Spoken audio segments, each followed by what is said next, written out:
बिस्मिल्लाहिर्रहमानिर्रहीम अस्सलामुअलैकुम। आप सारे दोस्तों को मेरे channel village life with Safdar में खुश आमदीद। दोस्तों क्या हाल है, उम्मीद है खैर खैरियत से होंगे। अच्छा, आज के इस इंटरव्यू में मैं आपको दिखाने जा रहा हूँ एक ऐसा फार्मर जो छोटी उम्र में ही मतलब जानवरों का काम कर रहा है और माशाल्लाह अच्छा खासा पैसा उससे कमा रहा है। आइए इस भाई से बात करते हैं और बात करके पूछते हैं कि ये काम मुश्किल है या आसान, और वो ये काम कितने अरसे से कर रहा है। ये सारी बातें उससे पूछते हैं उसका इंटरव्यू करके। अस्सलामुअलैकुम। वालेकुम सलाम। जनाब की हाल नो? अल्लाह का शुक्र। अच्छा जी, सारा तो पहले तो अपना नाम दसो। मोहम्मद नुमान। अच्छा नुमान भाई, अपने इलाके का नाम दसो। बैंक रांझा। बैक राजा। अच्छा, ਇਹਦਾ तहसील ਤੇ ਜ਼ਿਲ੍ਹਾ? तहसील कोट जिला सरगोदा। ठीक हो गया जी।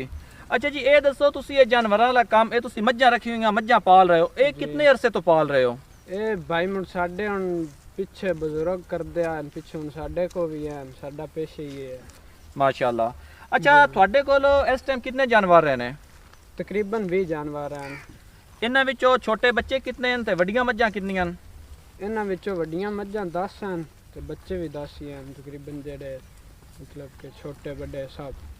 अच्छा जी, जितना अरसा तुहाने काम करदे हो गया है, इस अरसे दे दौरान तुहाडा तजर्बा कैसा रहा है भाई, कैसा काम है? अच्छा काम है। अच्छा जी, तुहाडे कोल केड़ी नस्ल दे जानवर रहे ने?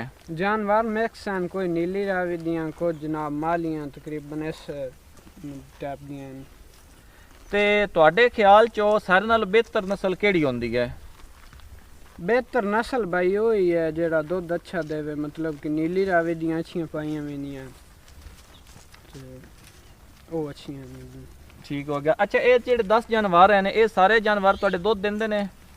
जी देंदे ने। ते डेली दा कितना दुध दे रहे ने? डेली दा हुण ते खैर मोड़ पिछे मतलब कि चारा भी कोई नहीं इन्ना कोल, ते इस हिसाब नाल भी अल्लाह दा शुक्र है बहुत दुध दे रहा है। तकरीबन एक जानवर ज़्यादा तो ज़्यादा तुहाडे कोल कितना दुध दे रहा है? 4 तो 5 किलो। ते 4 तो 5 किलो दुध दे रहे, इसका मतलब डेली का तुहाडा इस हिसाब नाल 40 तो 50 किलो दुध बन रहा है। ठीक हो गया। अच्छा, एक जानवर दी ढेर तो ढेर तुहाडे कोल कितने कीमत है?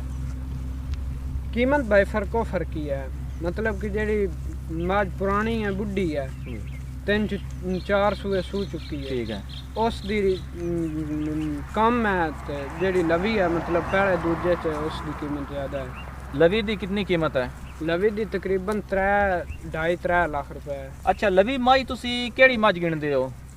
लवी माज मतलब कि जिस टाइप दी है इस मतलब कि लवी तकरीबन तीजा सूआ है हुण। पहल दूजा तीजा सूआ जो लवी तुसी गिनदे हो? जी हाँ। ठीक हो गया। अच्छा, ये जानवर तुसी खरीदे केड़ी जगह तो? खरीदे भाई ये नहीं है जिथे कि मतलब कि खरीदना हो पता लग गया फलाने डेरे ते है या फलानी जगह ते है, उत्थे चला गया फिर खरीद लिया जे पसंद होया ते। अच्छा माशाल्लाह, थोड़ी छोटी उम्र है तो तुसी ये काम कर रहे हो। ये काम करदे आ तुसी इस जानवरां वाले काम करदे थान कितना अरसा हो रहा है इस काम चो? सान तकरीबन भाई मतलब कि हुण 4-5 साल हो चुके हैं। 4-5 साल जानवर वाला काम कर रहे हो? जी हाँ। ठीक हो गया। अच्छा, ये दसो भी ये जेड़े जानवर हैं इन्हां नूं पालन वास्ते कितनी जगह चाहिए? मिसाल इन्हां रखण वास्ते कितनी जगह चाहिए तुहाडे कोल? सान तकरीबन हुण जितने साडे कोल जानवर हैं ना इन्हां वास्ते सिर्फ असीं चारा पाइए ना जी, ते इन्हां 5 तो 6 किले जेड़े ने काफ़ी हो रहे हैं। ठीक है। तो मतलब कि साडे कोल अपनी ज़मीन भी है ते असां ये नहीं मुल है कि कतने। ठीक है। ते अल्लाह दा शुक्र पाल रहे ने। ते तुसी जेड़ा अपना इन्हां जगह रखण वास्ते जेड़ा इन्हां दा तुसी शेड बनायो दा है जी, इन जानवरां वास्ते जेड़ा तुसी शेड बनायो दा है वो कितनी जगह विच है? वो तकरीबन फर्को फर्की होंदे, जिन्ना को कम है उन्ना को थोड़ी जगह, जिन्ना को ज़्यादा है उन्ना को ज़्यादा, मतलब कि कनाल च हो गया 10 मरले तकरीबन इन्ना है। तुसी कितने मरलियां च बनायो दा है? साडा कनाल च कनाल विच है। जी हाँ। उस चो ये तुहाडे जानवर आसानी नाल रह लेंदे ने? जी बिल्कुल आसानी। अच्छा, तुसी मज्झां ही रखियां ने कि नाल कोई गावां भी रखी हुई ने? नहीं मज्झां ही हैं, गां एक ही है ते बाकी मज्झां ही हैं। ये दसो भी इन्हां जानवरां नूं बंदा आसानी नाल पाल सकदा है या मुश्किल काम है? आसानी नाल जे अगर दिल ला के इन्हां नाल आली तवज्जो होवे ना भाई, आसानी नाल पाल सकदे ने। जे अगर इन्हां नाल तवज्जो ही ना होवे तो फिर नहीं पाल सकदे। अच्छा, तुसी ये कितने बंदे इन्हां जानवरां दा काम कर रहे हो? एक तुसी आप हो, इस तो इलावा होर भी कोई बंदा इन्हां जानवरां दी देखभाल करदा है? जी बिल्कुल करदे ने, साडे बजुर्ग हैं वो करदे ने। अगों असीं ਤੇ ਅਸੀਂ ਵੀ ਇਹਨਾਂ ਦੇ ਹੀ ਕਰਦੇ ਹਾਂ ਤੇ ਤਕਰੀਬਨ ਅਸੀਂ 4 ਤੋਂ 5 ਬੰਦੇ ਆ ਇਸ ਟਾਈਮ ਇਹਨਾਂ ਤੇ ਕੰਮ ਕਰ ਰਹੇ ਹਾਂ। ਅੱਛਾ, ਇਹਨਾਂ ਨੂੰ ਤੁਸੀਂ ਕਿੰਨਾ ਟਾਈਮ ਚਰਾਉਂਦੇ, ਕਿਉਂਕਿ ਮੈਂ ਵੇਖ ਰਿਹਾ ਤੁਹਾਡੇ ਜਾਨਵਰ ਇਸ ਟਾਈਮ ਮਤਲਬ ਚੱਲ ਰਹੇ ਨੇ, ਤੇ ਤੁਸੀਂ ਚਰਾਈ ਤੇ ਕਿੰਨਾ ਟਾਈਮ ਇਹਨਾਂ ਨੂੰ ਜਿਹੜਾ ਪਾਲਦੇ ਹੋ? ਮਤਲਬ ਕਿ ਚਰਾਈ ਤੇ ਅਸੀਂ ਜਿਹੜਾ ਹੁਣ ਆਨੀਆਂ 3 ਵਜੇ ਆਨੀਆਂ, ਠੀਕ ਹੈ, ਤੇ ਹੁਣ ਅਸਾਂ ਇਹਨਾਂ ਨੂੰ 5:30 6 ਵਜੇ ਲੈ ਜਾਣਾ। 3 ਘੰਟੇ 2.5-3 ਘੰਟੇ ਚਰਾਈ ਹੁੰਦੀ ਨਾ। ਜਦੋਂ ਚਰਾਈ ਤੇ ਤੁਸੀਂ ਵਾਪਸ ਲੈ ਕੇ ਜਾਣਾ ਹੈ, ਜੀ। ਇਹਨਾਂ ਨੂੰ ਤੁਸੀਂ ਕੋਈ ਚਾਰਾ ਵਗੈਰਾ ਵੀ ਪਾਣਾ ਹੈ? ਜੀ ਚਾਰਾ ਹੁਣ ਫਿਲਹਾਲ ਤੇ ਮੁੜ ਭੋਂ ਹੀ ਹੈ, ਤੇ ਉਹ ਭੋਂ ਹੀ ਹੈ, ਤੂੜੀ ਤੁਸੀਂ ਪਾਣੀ ਹੈ? ਜੀ ਬਿਲਕੁਲ ਠੀਕ ਹੈ। ਇਸ ਜਿਹਨਾਂ ਜਾਨਵਰਾਂ ਨੂੰ ਤੁਸੀਂ ਕੋਈ ਖਲ ਵੰਡਾ ਵੀ ਪਾਉਂਦੇ ਹੋ? ਜੀ ਖਾਲ ਵੰਡਾ ਜ਼ਾਹਰੀ ਗੱਲ ਹੈ, ਜਿਹੜੀਆਂ ਲਿਆਰੀਆਂ ਨੇ ਉਹਨਾਂ ਨੂੰ ਖਾਲ ਵੰਡਾ, ਜਿਹੜੀਆਂ ਮਤਲਬ ਕਿ ਵਕਦੀਆਂ ਹਨ ਉਹਨਾਂ ਨੂੰ ਵੀ ਖਾਲ ਵੰਡਾ।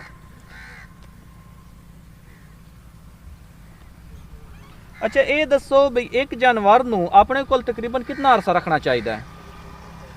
ਇਹ ਜਾਨਵਰ ਦੀ ਆਪਣੀ ਮਤਲਬ ਕਿ ਜਿਤਨਾ ਅਰਸਾ ਉਹ ਤਗ ਰਿਹਾ, ਜਿੰਨਾ ਅਰਸਾ ਉਹ ਮਤਲਬ ਦੁੱਧ ਦੇ ਰਹਿਣ ਅੱਗੋਂ ਫਿਰ ਸੂਰ ਹੈ ਇਤਨਾ ਅਰਸਾ। ਜੇ ਅਗਰ ਉਹ 4 ਤੋਂ 5 ਸੂਏ ਬਾਅਦ ਨਹੀਂ ਸੂਰ ਹੈ ਫਿਰ ਨਹੀਂ ਸਾਡਾ ਕੰਮ ਚੱਲਦਾ। ਅੱਛਾ, ਤੁਸੀਂ ਸਾਰਾ ਸਾਲ ਇਹਨਾਂ ਜਾਨਵਰਾਂ ਨੂੰ ਕਿਹੜੀ ਖੁਰਾਕ ਦਿੰਦੇ ਹੋ? ਖੁਰਾਕ ਇਹਨਾਂ ਦੀ ਬਈ ਸਾਰਾ ਸਾਲ ਫਰਕੋ ਫਰਕੀ ਹੁੰਦੀ, ਮਤਲਬ ਕਿ ਸਰਦੀ ਵਿੱਚ ਇਹਨਾਂ ਦੇ ਕੋਲ ਨਿੱਕੇ ਪੱਠੇ ਹੁੰਦੇ ਨੇ, ਜਿਕਾ ਜੌਦਰੀ ਕਣਕ, ਠੀਕ ਹੈ, ਤੇ ਗਰਮੀ ਵਿੱਚ ਹੁਣ ਜਵਾਰ ਬਾਜਰਾ ਮਕਈ ਇਹ ਨਾ ਖਾਣੀ। ਅੱਛਾ, ਇਹਨਾਂ ਜਾਨਵਰਾਂ ਦਾ ਦੁੱਧ ਤੁਸੀਂ ਕਿੱਥੇ ਫਰੋਖਤ ਕਰਦੇ ਹੋ?